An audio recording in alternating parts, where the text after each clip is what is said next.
G'day guys, welcome back to the Supercoach Swordplay channel. You're on with me, Janath, and today I'm going to take you guys through the mailbag for round 14, 2025. It's been a big week. Obviously, the big talking points being Zach Butters, Nzia Wanganeen Malera, Colby McKercher, as well as some other mid-prices. And then we've got this tad bit of a rookie crisis, which we'll also talk about a fair bit. Thank you for leaving your comments. I'm going to get through over 50 comments in this one. It's just me here today, but hopefully I'll be able to answer all of your questions quite adequately.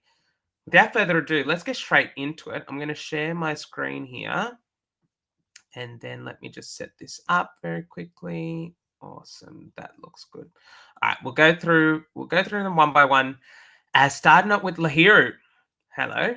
All right. G'day, guys. Current trade plans. Rowan, Lindsay, Lashcroft plus Kako to Gawn, Butters, Zach Johnson, and McCarthy.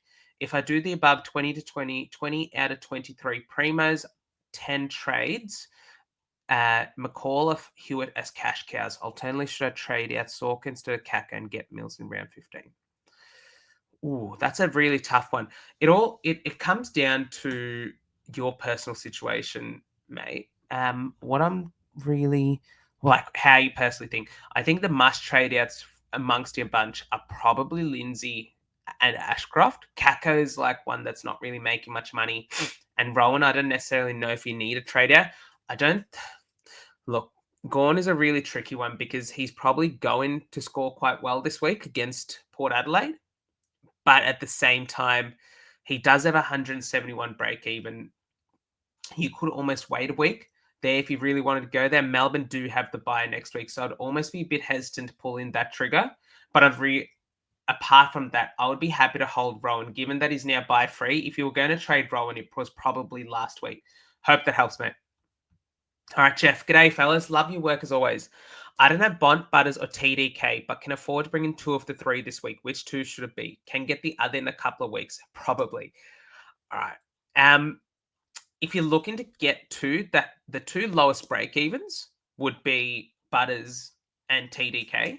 Bont does have a pretty high break even of 164. Playing St Kilda this week and then Richmond next week. If you're looking for the captaincy options, I think all 3 of these are quite good captaincy options, especially TDK this week against West Coast. So I may actually be leaning the back 2 of those, Butters and TDK this week. But I would want to have a contingency plan to bring in Bont in hopefully next week, possibly in 2 weeks. Thanks, Jeff. Maddie, should I use my last boost on getting in 2 rookies in Johnson and Jackson? Currently have 21 playing. I've traded Lindsay and Ashcroft and Hustwaite to Johnson, Butters, and Nzia, 17 primos. If you can get Johnson, Butters, and Nzia in 3, I don't necessarily think you need to use your last boost to get in Jackson, Matt. I think I answered this question privately to you, but I didn't understand that you could get Butters and Naz in 3 trades. So if you can do that, 100%, I would be going for that in that way, Matty. Good work. Michael, thoughts on these trades? Think Hardman to Mills next week, Hewitt and Pedler to JHF and a rookie the week after. That will give me a complete 23, 6 trades remaining. Awesome. I think looking at that, I'm really happy with that. Should I contemplate trading Zork with tough fixture and get McKercher or up to Dale? This is a really tricky one. It really comes down to how you view Zorko, mate. Like, Zorko can bang out good scores even with tough fixtures, and without sort of Kadeen Coleman being down there, I can see him scoring quite well.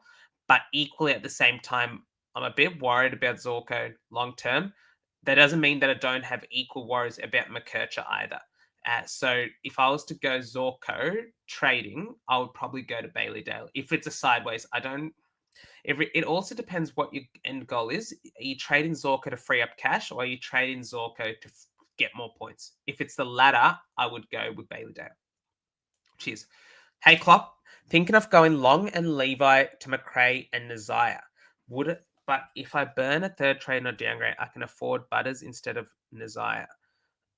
Worth using the extra trade on Butters or back in Nzia and bank the extra trade, leaves me 6 trades or 7 if I stick with NWM. Oh, it's a really tough one. When we did our must-haves, we did a tier list on the potty last night, and last week when we did ours, we had Butters as a must-have, but we have Nazaya as a top 6 to 8 option. Given that, I think that Butters is the one that you have to have. But at the same time, if it saves your trade and you can get Nazaya this week, Butters can go 125 next week and still be within about 30K off the price he's currently at. If I was to have a look, I think it's actually, yeah, so his break even's 90. If he scores 125, he will only rise 15K. So you can still get him at its relatively cheap prices, but it's when he gets that ceiling scored that he may become unattainable club. So really up to you there, mate. I'd be happy to stick with either because I think they're both good options, but Butters is the one that you sort of want a pathway to get into. And if you can get there with the 7 trades you have next week, I wouldn't mind that. Cheers. The inside mids. Hey, mate. Langdon ran. So Butters fixture something to worry about. 3 out of 4 potential SC final sack. It's a great point you've raised. And I think something that's sort of been a little bit underrated, the sort of silver lining here that I can think about is we saw how effective Ed Langdon, O'Shea Mullen, Corey Wagner were in blunting Nick Dacus' impact. The reason why I think it's a bit different for Sack Butters is that he's not so reliant on the outside ball as much. And we see a lot of those ground ball gets quick hand passes out. He gets the +4 for the ground ball get, and he gets points for the handball and the contested possession. So in that regard, I think actually being tagged is not the it doesn't affect him as much as like a Nick Dacos or Sack Merritt as well in that same instance, which is why we often see those two as quite susceptible to a tag. In saying that, though, there are plenty of tags coming.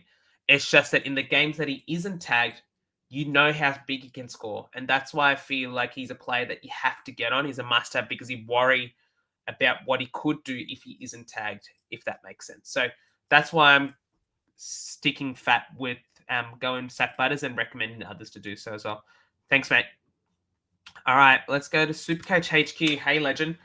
These are my trades this week. Basically, Matt Roberts versus Nettie Long. I think that's a trade out. All right. He's sticking with the latter. So sticking with Ned Long and trading out Roberts, Lindsay Phillip. But yeah, look, I can't really complain there. Ned Long has been a great pick for those that have held. He probably won't go up too much in price, I don't think. But with St Kilda and West Coast in the next 2 post-buy, he equally could as well. So more than happy to back in those trades, mate, especially with Roberts on the buy as well as Ned Long there. Hey, lads, any concerns with the fact Callum Mills has been a similar play the last few years has ended up being a trap? Is there any reason to think it's a different story this time?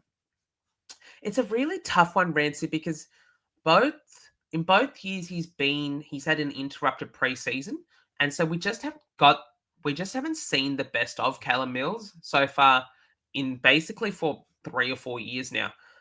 I guess the allure with Callum Mills this year is the price, where last year he was priced at 490K. So it was a decent price, but it wasn't a price where you're like, oh, it's a low risk price. And we saw last year that his scores were pretty bad, but also there's a lot of role inconsistency. I think that whether or not he plays as a midfielder, which he should be more akin to doing this year, given that Luke Parker isn't sort of taking up any sort of time in there, and that now he's the cap. Well, he was the captain last year, but he was quite injured throughout the season. I think that this year may be a little bit different in that regard. That he's with the captaincy now, he's coming back in new regime under Dean Cox. There's a lot of talk coming out of preseason that he's a midfielder. He's a midfielder.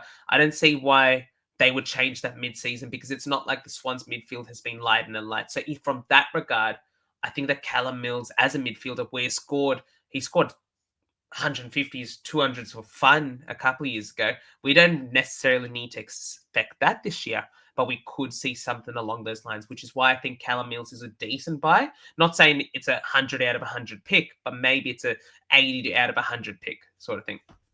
Cheers. Cause up. Hey guys, have 263K in the bank. What should I do? Really unsure what to do with Naz Butters, but I have to trade Fonty early to get both. Look, I think causes sometimes you need to cut losses on a rookie early to get that outcome. You're ranked at 6K. It's a really good rank. so far in the season. But I think now is the time you can capitalize and go early there to get rid of Fonte. I don't know who else you'd be looking to trade. Maybe it's like an Elijah Hewitt to get Naz, get Butters in, and basically you're almost there to a full Premier side. You've got players like Nick Martin, Max Gorn that a lot of coaches don't have, or like some coaches don't have. Connor Rosie, like these are really good players that you've already got in there. Just capitalize on this form that you're currently in. Noah Anderson, like this is a really solid team, mate. Love it. Toby Green, F6, 9 trades, need 1 defense and a flex. Do I hold or trade around him? This year's tough. Look, crazy. Toby Green is your kind of player, mate. And it kind of sucks that it didn't work out or that it may not work out. How much is Green priced at? 371k. If you need 1 defense and a flex, you could almost do Toby Green directly to Colby McKerch or Callum Mills. And I wouldn't be mad at that. Like you get that done in 1 trade, and then you can use 2 trades to get in either a defense or a flex. In a way, you could get both of them in and kill 2 birds with 1 stone if you've got another sort of play around the price that you can trade around. But look, I don't think you can trust Green at F6, mate, especially with the quality of forwards that we've sort of come to see as the year's gone on. Even a cheap Jason Horne-Francis, if you don't have him, could be the play in a couple of weeks. Cheers, mate. Hey, boys. Hope you're doing well. Having a mare of a season. Would love some help. If Butters the go this week or the value picks and McKerch and Doc. We talked about this a lot on the potty, mate. Hope you're well, firstly. Butters, I think, is a must-have. So that's a non-negotiable. And then the value picks and McKerch and Doc is where it sort of becomes a bit more blurry because I think Naz is also pretty close to a must-have, but it's one of those picks where you can either consider like a McKercher this week and a Mills, or you go Naz and a rookie. And that may be your 22nd and your 23rd players there. I think that the value picks option can work if you've got, let's say, above 10 trades. Let's say above 8 trades at the end of this week, so that you have the time to flip McKercher back to a pre-mate if he does increase in price, but he doesn't feel like he's going to be a final season player in that regard. So that's where I'd be going. And we talked a lot about McKercher and Doc. I'd personally lean McKercher over Doc, just given the fact that we still have some players at Carlton come back in terms of Lockie Cowan and Nick Newman. But with McKercher, the big red flag there is the role going to stick? If it does, I think he's a home run play, mate. Cheers. Daniel, hey guys, look at best forward options under 500k. Have JHF, Baz, Track, Rank, and Warner.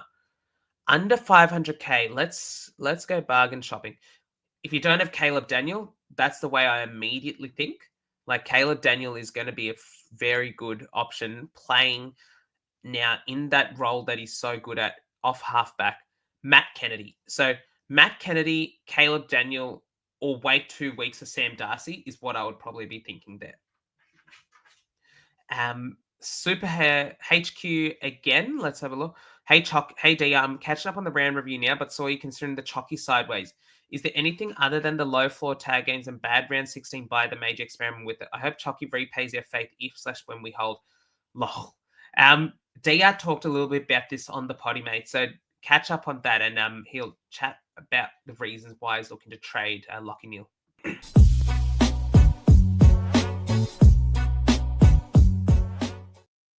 All right, I've got a furry companion for the second half of this video. Sorry for the pause there. We'll move on now to Jonty. Hey guys, thinking of going super left field this week. Only top 1% pods I have are Heaney, Dunks, and Zeret. Thinking of Mr. Kennedy. Love it. Means I skip Nazai and Butters on out. Oh. Look, Jonty, I think this means that you are in the top 1%. I love Matt Kennedy as a pick. He's a game day pig because he just racks up stats for fun, even with AFL fantasy. But something's just not translating into Supercoach. I'm not seeing him he's getting 120 fantasy and then 90 Supercoach.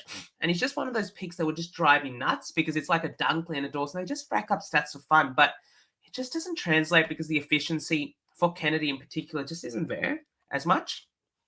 And so I think that it is best to go on Naz or Butters here because that is the safe pick. And being in the top 1%, it depends on what your goal is. If you want to finish first, then sure, you go for a player like Kennedy. But I don't see a world where Kennedy is doing better than matching Naz or getting within about 10 points of Butters. So that's the real dilemma that you have to pose there, Jonty. That's just my take, though. So all the best, mate.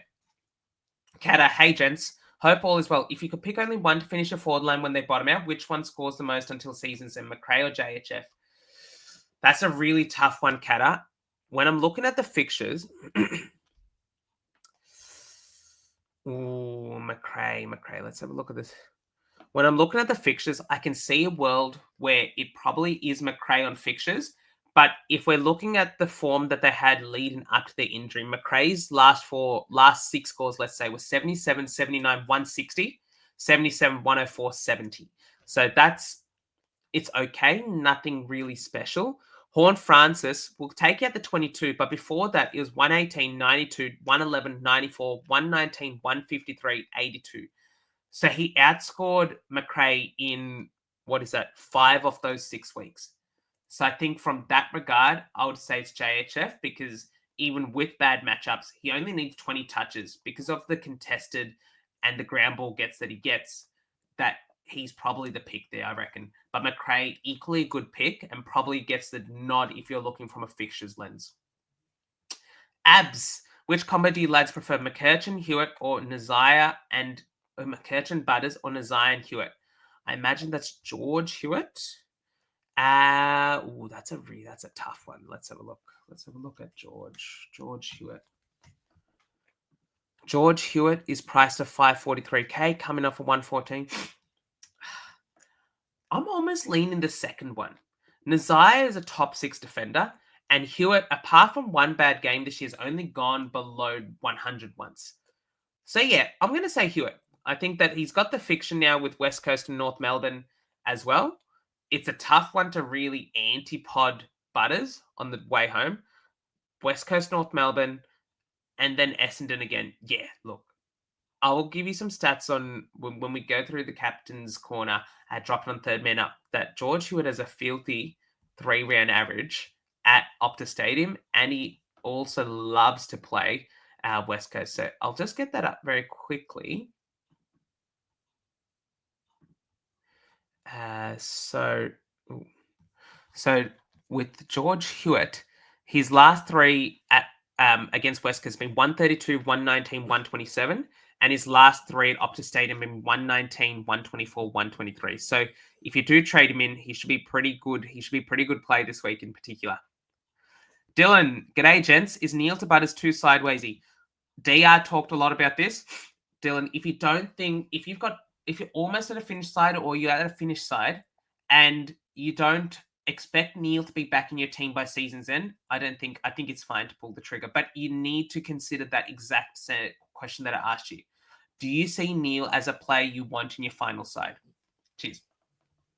James, who's more important and a priority, Butters or Sinclair? Oh, that's a tough question.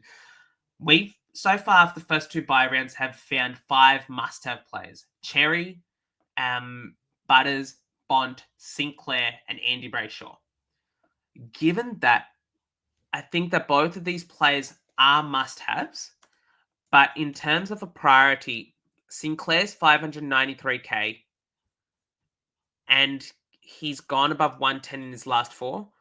Butters is a player, though, that, if you don't own Butters, yes, he could potentially have some tags, but he has the potential to score 140 on any given day. And we saw what he did to Toby Bedford. He was getting tagged by Toby Bedford, and he still put up that 143. He scored a 164 against Sydney this year already. So from that lens, I think that Butters is more of the priority here. Fraser. Also, there's less role volatility with Butters compared to Sinclair. Fraser. Thoughts on Sheasel as a trading option this week? Look, if you don't have Sheasel, fine buy. I think now that we say this every time that Sheasel scores well, that they've locked him into a role. That second half against West Coast when he was playing basically full-time mid was really, really just exemplar. And I think if it sticks, then Sheasel will be a fine trade-in. He's not exactly must-have, which is a bit annoying to say, but at 504k, you can't really go wrong there. And yeah, I think it's fine. Sideways trading one of these to help the round 16 buy. Best trade out option from Neil, Zork, and Merritt. I personally say Merritt. And the reason why I say this is we were talking a bit earlier about how Butters isn't as susceptible to a really hard tag affecting his Supercoach scoring because he plays more of an inside game. With Merritt, it's an outside game, but now he's become like a halfback as well. I don't really know what's happening there. Geelong this week, that's an O'Sheen Mullen. Fremantle could be Corey Wagner. But then you've got the Bedford tag in round 19, Jordan tag round 21, O'Sheen Mullen again in round 22, Alex Chincott in round 24, who have done jobs already this year. So from that lens, I think Zach Merritt, and given the fact that he's playing basically nowhere, like it's a nowhere role. He's not getting the contested possessions. I think it's pretty safe to go. I think that's where I would lean. Dane Zorka's, if I had to rank them, Merritt, Zorka, Neil, in that order of who I'd be sidewaysing first. But also make sure that you don't want any of these players in your final side before trading them out. Hey guys, fantastic work. Need to fill my flex and think either Kirsch this week or Mills next week. I prefer Mills as cheap, has a nice run coming up and goodbye, and Kirsch's scoring could dissipate like a fart in a hurricane if Clarko moves his magnets thoughts. Yeah, look, I think both of them do have role concerns. What Kirch doesn't have that Mills probably has is like the injury risk. But at the same time, you get a bit more solidity in knowing that Mills will probably be either playing as a halfback or midfielder, whereas McKirch will either be playing as a halfback or wing, which is the wing is like the graveyard for Supercoach scoring. In that regard, the DPP for Kirch sort of flips in his favour, and that's why I sort of have Kirch ahead of Mills as an option. But yeah, that's just my take, and he could go either way there. It depends how much you trust Clarko as well. Dalek, hey guys, I want Butters in. I have the ability to get him without trading along via Carroll, Lindsay, and Nevitt. By doing so, I have one non-rookie spot left. I'm wondering if it's worth splitting long into cash for 2 more upgrades. 97.7k left and 10 trades. That's a really good position to be in. Only one more non-rookie spot left. All right, let's have a look at this team. So you get, okay. Awesome. This is a really good side, Dalek. I'm really impressed here. Yeah, I would definitely get Butters in. You could almost hold Ned Long because in the next 2 weeks, I think, what was it? Who did they play again? It was... In the next 2 weeks, it's St Kilda and West Coast. So you could almost hold Long as that ancillary weapon to Nick Dacos that's scoring really well. So that's where I'd be going there, mate. Jared, second comment. Sorry, lads. All good. All good. Here's the def/mid trading McKercher to flex. Okay. Sheldrick maybe 100k. I think I can get him to. I think he can get to 500k. Gee whiz. That's a bad miss because when that first came out, I thought he was going to be a sub risk. I had sub risk all over him. But if he can get to 500k, that would be massive. Who would each of you target to upgrade him to? Also thinking Amon out next week. Should I bring in Naz or put him in flex and get a mid?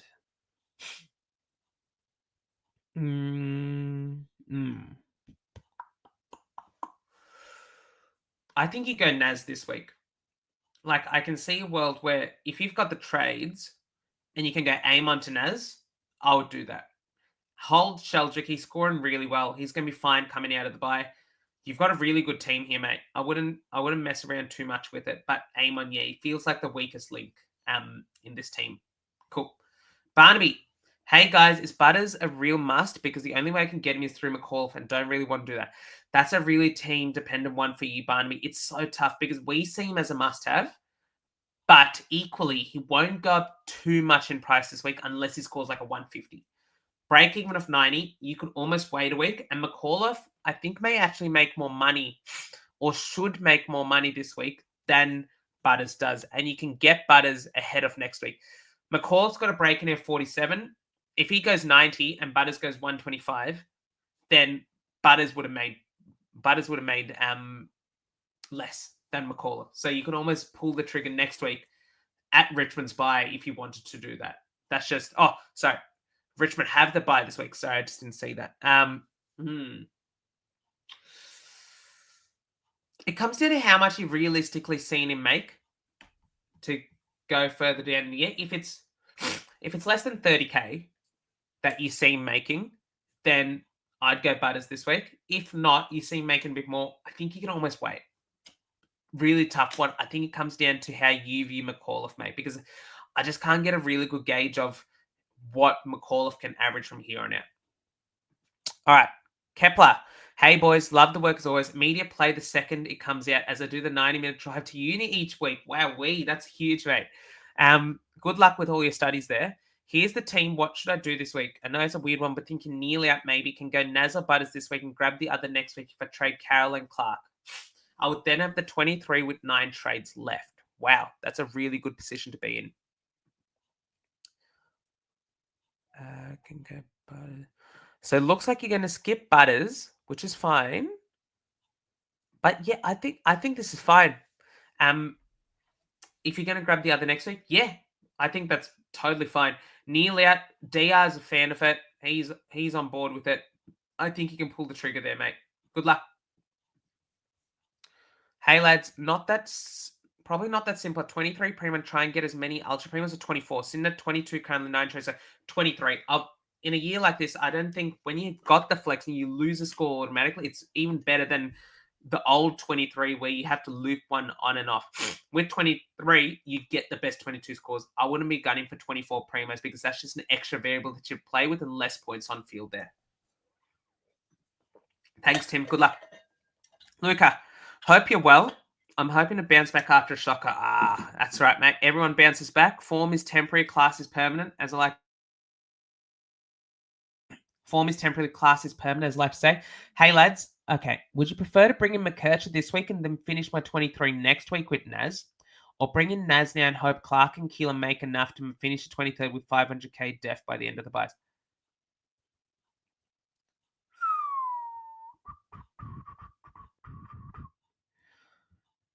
Oh, that's a tough one. Is there a way that you can go McKercher? If I'm reading that correctly, it says McKercher this week, Naz next week. If you can do that, I would be doing that. But I don't understand how you can bring in Naz this week and then. Oh, right. I see. Because McKercher would have made a lot of money. That makes him untamed. Yeah. Look, in that case, I'd go McKercher this week, Wangani Malera next week. Sounds good, mate. All right. Ghosts. Hey, lads. Thoughts on my team next week? Plan on one more rookie, Butler, and can do Johnson this week and McCarthy next. Team will be done with 4 trades left. Or better to do Stewart instead of Naz and then get Mills next week or finish with 5 trades. They will done 4 trades. I better get Stewart instead of Naz and then get Mills next week. I like Naz more than Stewart. Stewart also has the bye coming up. It's a tough one. And in that bye, you've got, from your team, you've got Whitfield, Tom Green, Bailey Smith. So you're Josh Dunkley as well. So you've got 4 players there. It's not too bad. But yeah, I'd prefer to get Naz in, even if it costs an extra trade, just personally, because I feel like Mills and Stewart in the same team can spell a bit of trouble. But good luck there, mate. Big fella Supercoach. Hey, mate. This week will probably make or break my season. I currently have these trades. They leave 7 trades left. I'd love to get Butters with only 2, but can't afford. Do I get Butters or someone else with 2 trades? 2 rookies. Okay. Let's go bargain hunting for you. So you don't have Naz. Naz is a good pick. Nazaya Wangani Malera is a good pick at 535. When I look at the 535 bucket, let's have a look. Not Sheasel.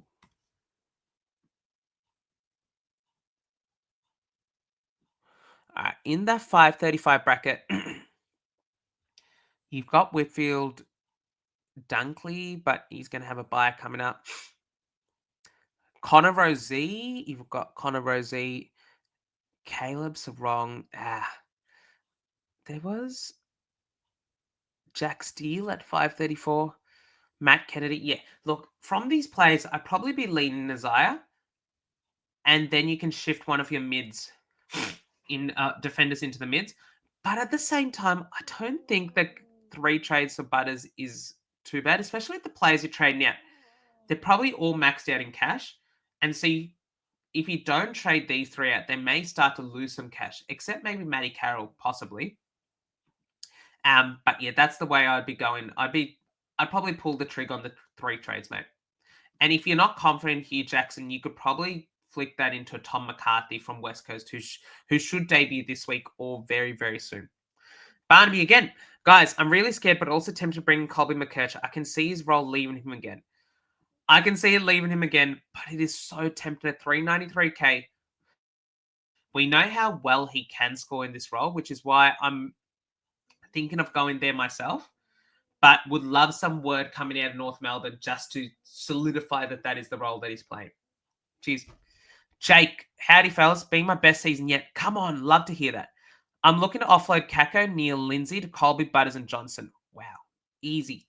Neil, again, one of those plays where you can sideways as long as you don't necessitate the need to bring him back in. Leaves him 9 trades with 1 upgrade to go. Colby will be flex / D6. Thoughts? Sounds good. I like it. That's a very similar position to what I'm in.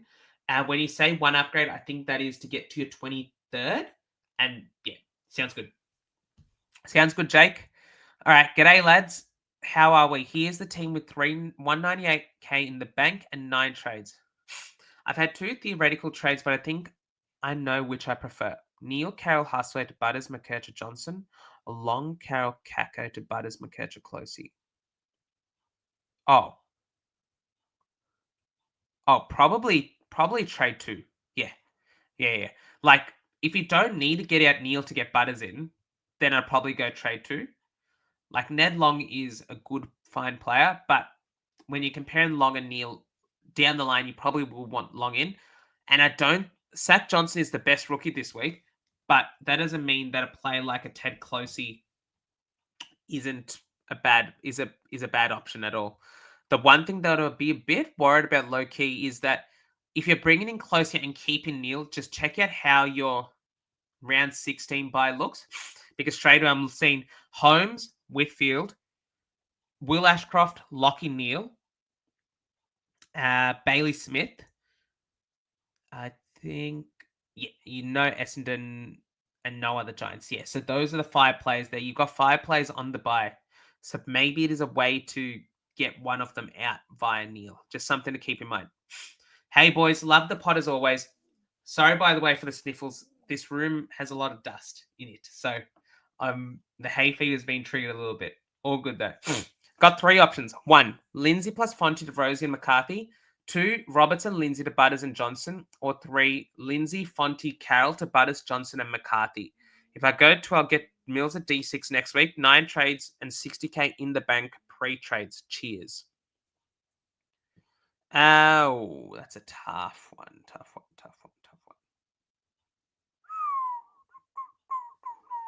I wouldn't do 3.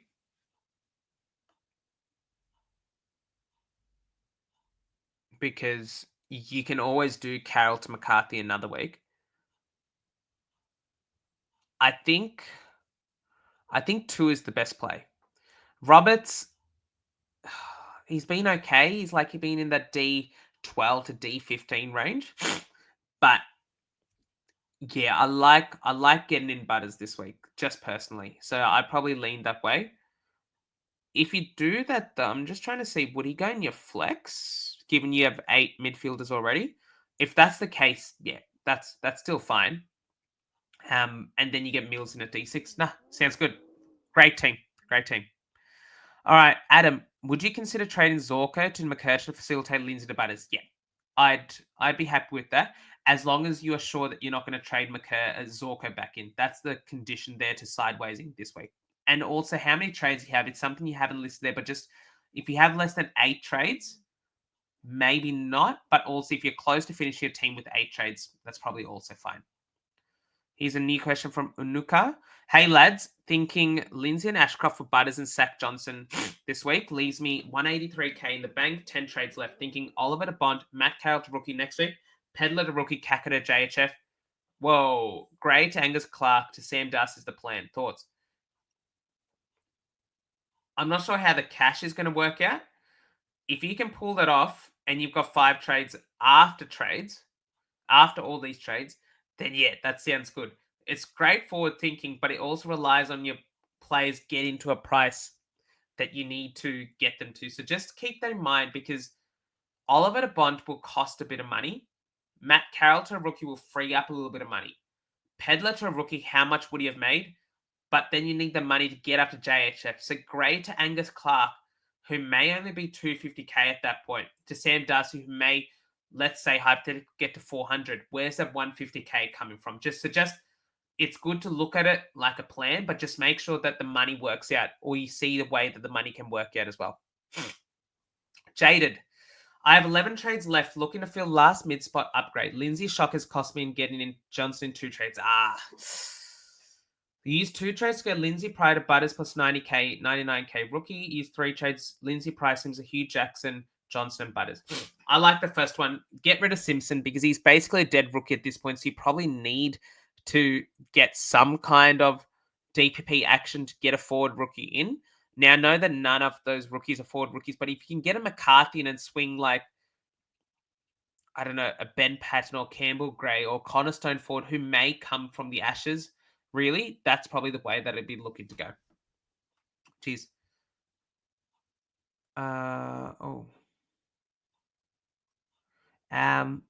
Unuka again. If this was your team, 171k in the bank, 12 trades left, mainly playing for league, sitting at number 1, what would you be looking to do the next 2 weeks? I don't have the answer right now because I haven't necessarily looked at finals fixtures too in detail, but I'll be looking to target players that have good finals fixtures. So I'm thinking Adelaide. If there's a way you can get Jordan Dawson in, I know that he's got the bye next week, but if you're playing for leagues, buys don't really matter if you're in a good position. As you say, you're playing sitting at number 1. I think, I'd look to get in players like Jordan Dawson. I know that Geelong has a friendly fixture coming up, so Max Holmes, those types of players that have good fixtures, that's probably what I'd be looking to do leading into league finals. Cheers. Jacob Sparks. Hey, guys, as someone who now just wants to win my cash league, what is a better strategy? Getting in Gorn after his bye, but having a rookie in the flex the rest of the season? Getting TDK this week, having a JHF Daniel Bolton in the flex? Tough one. Gorn is a must-have, we say. TDK is in like the rung below as per the tier list from last week. Well, Gorn is going to be must-have is what we're going to say.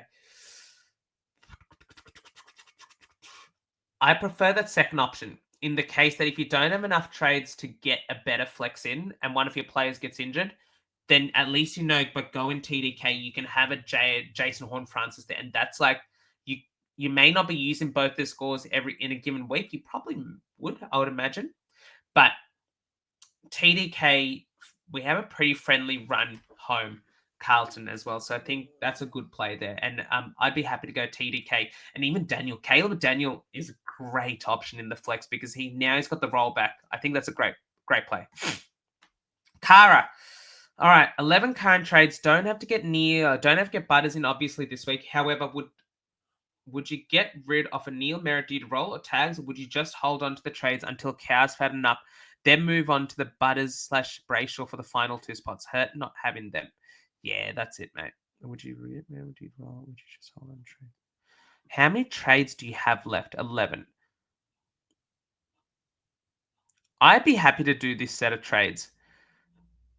Oh, but you can't get Butters or Brayshaw in. Look, I think you can roll with this. You're going to have one more rookie upgrade to make in Angus Clark. I'd move Angus Clark on, and then I would look to try to see how I can get Butters and Brayshaw in. That's probably the way to go there. Cheers. Rob, hey lads. Would you bring in Kirsch this week? Means trading Vicentina. Wait a week and grab Mills next week for 36k cheaper. Hold Viz this week and use the 36 get better second, third primo in 2 weeks' time. Already grabbing Butters via Roberts. Yeah.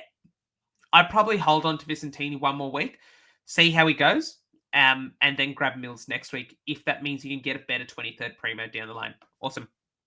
Hey, guys. Thinking about getting JHF early alongside Butters instead of Naz. Getting Naz means Sheldrick is stuck on my bench in round 15 as my def and mid lines are full.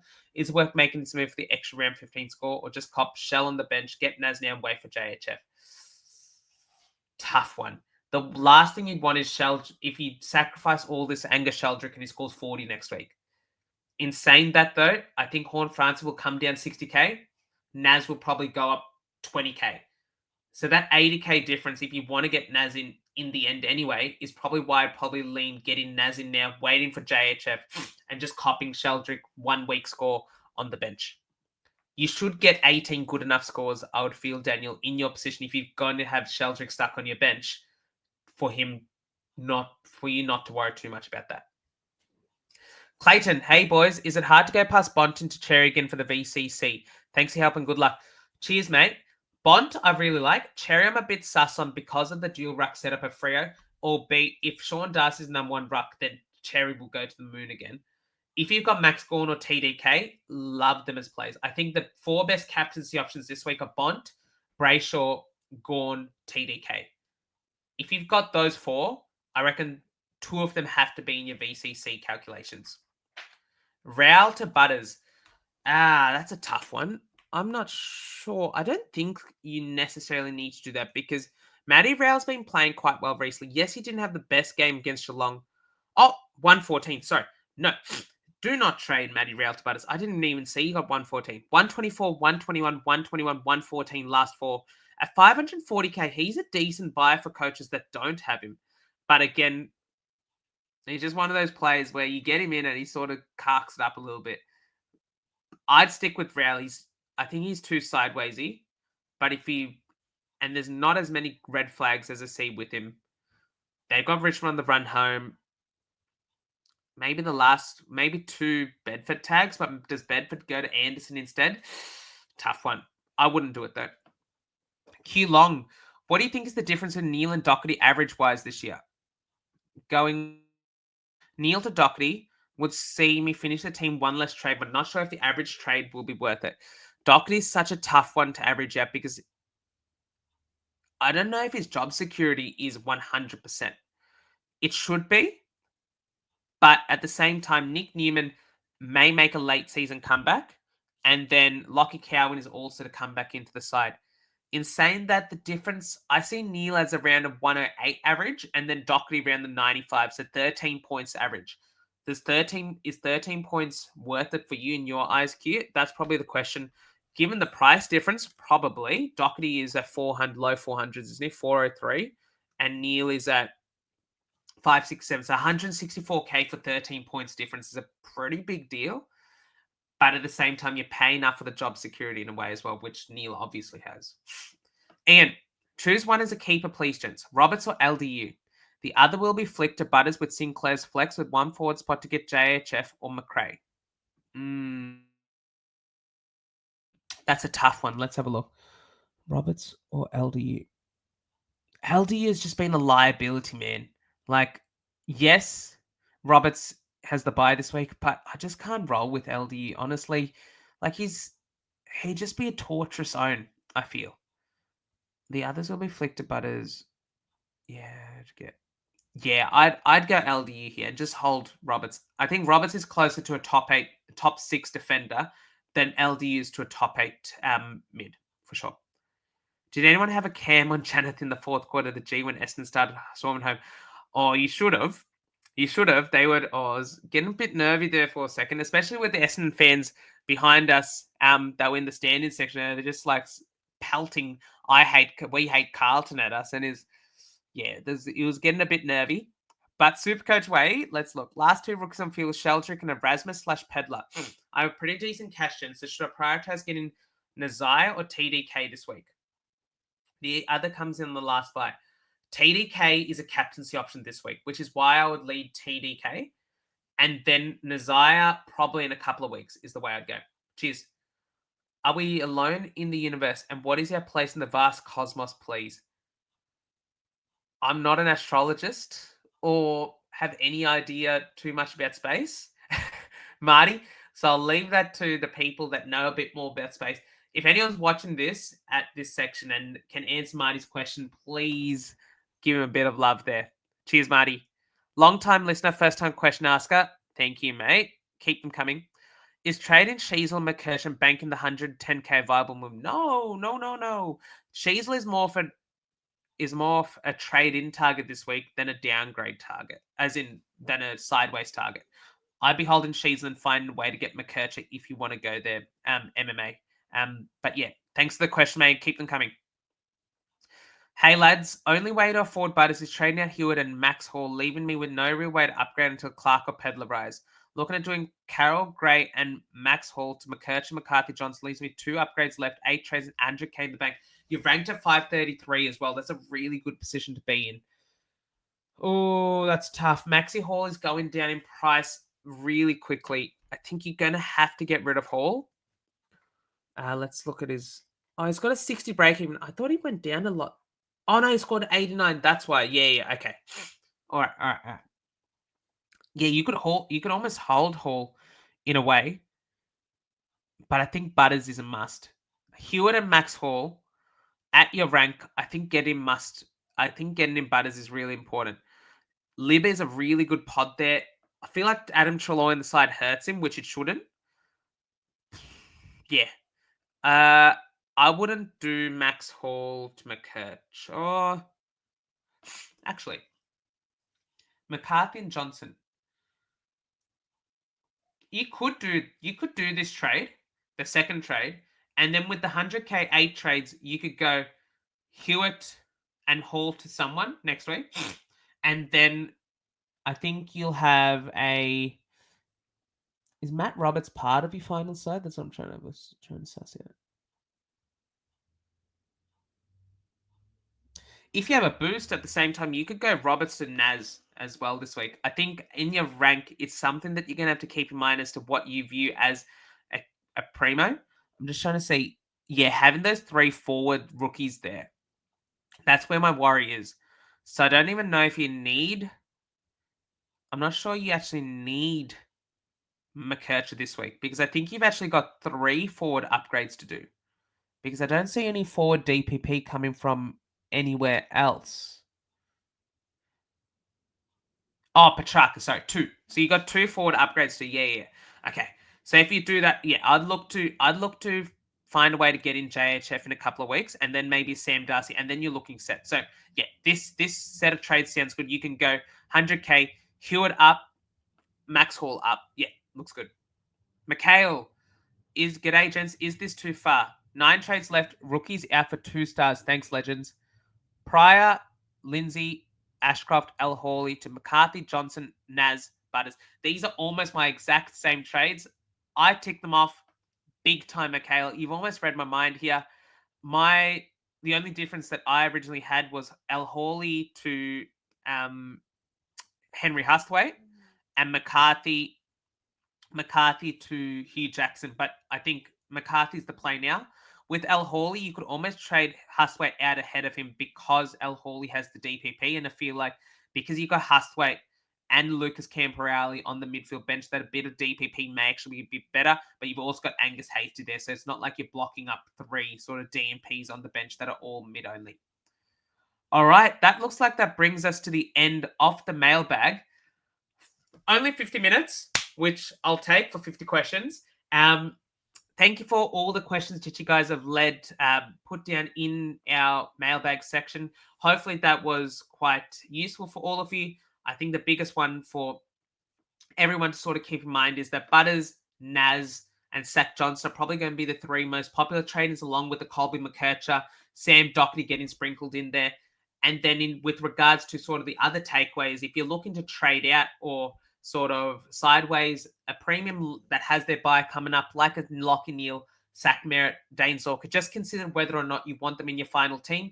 If you don't, happily trade them on. But if you do, it's going to be trades to trade them out and then trades to trade them back in as well, which is why I'm a bit hesitant to trade out someone like a Max Gorn and maximize the cash or downgrade that way.